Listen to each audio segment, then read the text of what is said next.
ഹഗ്ഗായി 2-ാം അധ്യായം. പുതിയ ദേവാലയം.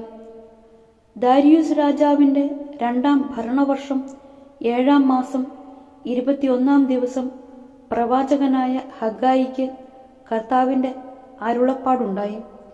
യൂദായുടെ ദേശാധിപതിയായ ശയാൽത്തിയേലിൻ്റെ മകൻ സെറുബ്ബാബേലിനോടും യഹോസദാക്കിൻ്റെ പുത്രനും പ്രധാന പുരോഹിതനുമായ ജോഷുവയോടും ജനത്തിൽ അവശേഷിക്കുന്നവരോടും പറയുക: ഈ ആലയത്തിൻ്റെ പൂർവ്വ മഹിമ കണ്ടിട്ടുള്ളവരായി നിങ്ങളിൽ ആരുണ്ട്?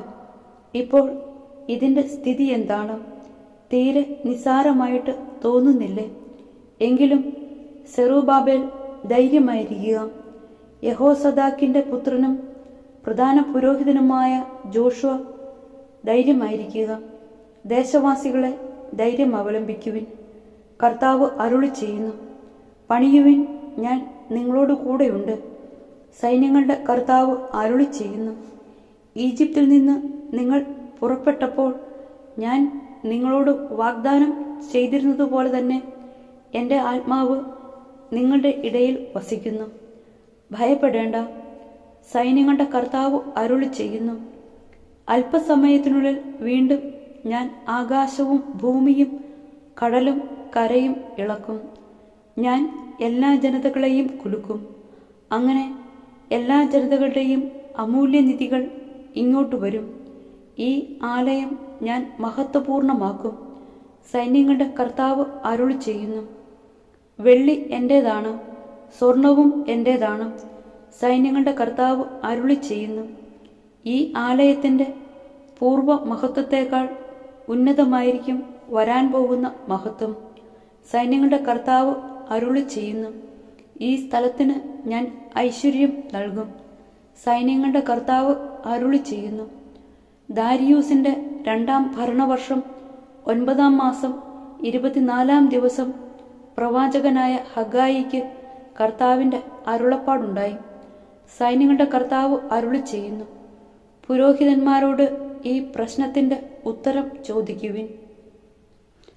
ആരെങ്കിലും തൻ്റെ വസ്ത്രത്തിൻ്റെ അറ്റത്ത് വിശുദ്ധ മാംസം പൊതിയുകയും ആ വസ്ത്രാഞ്ചലം കൊണ്ട് അപ്പമോ പായസമോ വീഞ്ഞോ എണ്ണയോ മറ്റേതെങ്കിലും ഭക്ഷ്യസാധനമോ സ്പർശിക്കുകയും ചെയ്തതിനാൽ അവ വിശുദ്ധമാകുമോ? ഇല്ല, പുരോഹിതന്മാർ പറഞ്ഞു. ഹഗ്ഗായി ചോദിച്ചു: ശവശരീരത്തിൽ സ്പർശിച്ച് അശുദ്ധനായ ഒരുവൻ ഇതിൽ ഏതെങ്കിലും ഒന്നിനെ സ്പർശിച്ചാൽ അത് അശുദ്ധമാകുമോ? അശുദ്ധമാകും, അവർ പറഞ്ഞു. അപ്പോൾ ഹഗ്ഗായി പറഞ്ഞു: ഈ ജനവും രാജ്യവും എൻ്റെ മുൻപിൽ അങ്ങനെ തന്നെയാണ്. കർത്താവ് അരുളി ചെയ്യുന്നു: അപ്രകാരം തന്നെ അവരുടെ പ്രവൃത്തികളും അവർ അർപ്പിക്കുന്ന കാഴ്ചകളും അശുദ്ധമാണ്. കർത്താവിൻ്റെ ആലയത്തിനു വേണ്ടി കല്ലിന്മേൽ കല്ലു വയ്ക്കുന്നതിന് മുൻപ് ഇന്നുവരെ നിങ്ങൾ എങ്ങനെ വ്യാപരിച്ചിരുന്നെന്ന് ചിന്തിക്കുവിൻ. എന്തായിരുന്നു നിങ്ങളുടെ സ്ഥിതി? 20 അളവ് ധാന്യം കൂട്ടിയിരിക്കുന്നിടത്ത് ചെല്ലുമ്പോൾ 10 അളവേ കാണാനുള്ളൂ. 50 അളവ് വീഞ്ഞ് കോരിയെടുക്കാൻ ചെന്നപ്പോൾ ചക്കിൽ 20 അളവേ ഉള്ളൂ.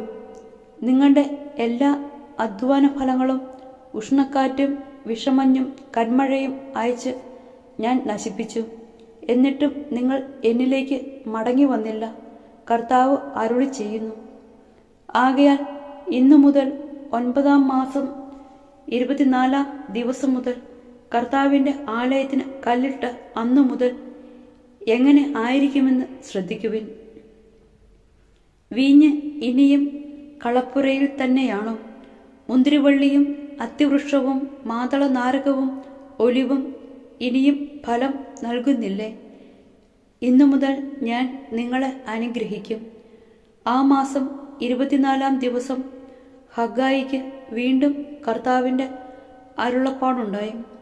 യൂദായുടെ ദേശാധിപതിയായ സെറുബ്ബാബേലിനോട് പറയുക: ഞാൻ ആകാശത്തെയും ഭൂമിയെയും ഇളക്കാൻ പോകുന്നു. രാജ്യങ്ങളുടെ സിംഹാസനങ്ങൾ ഞാൻ തകർക്കും. ജനതകളുടെ സിംഹാസനങ്ങളുടെ ശക്തി ഞാൻ നശിപ്പിക്കാൻ പോകുന്നു. അവരുടെ രഥങ്ങളെയും സാരഥികളെയും ഞാൻ മറിച്ചിടും. കുതിരകളും കുതിരപ്പുറത്തിരിക്കുന്നവരും സഹയോദ്ധാക്കളുടെ വാളിനിരയാകും. സൈന്യങ്ങളുടെ കർത്താവ് അരുളി ചെയ്യുന്നു. ഷെയാൽത്തിയേലിന്റെ മകനും എൻ്റെ ദാസനുമായ സെറുബാബേലെ, അന്ന് ഞാൻ നിന്നെ എൻ്റെ മുദ്രമോതിരം പോലെയാക്കും. എന്തെന്നാൽ ഞാൻ നിന്നെ തെരഞ്ഞെടുത്തിരിക്കുന്നു. സൈന്യങ്ങളുടെ കർത്താവ് അരുളി ചെയ്യുന്നു.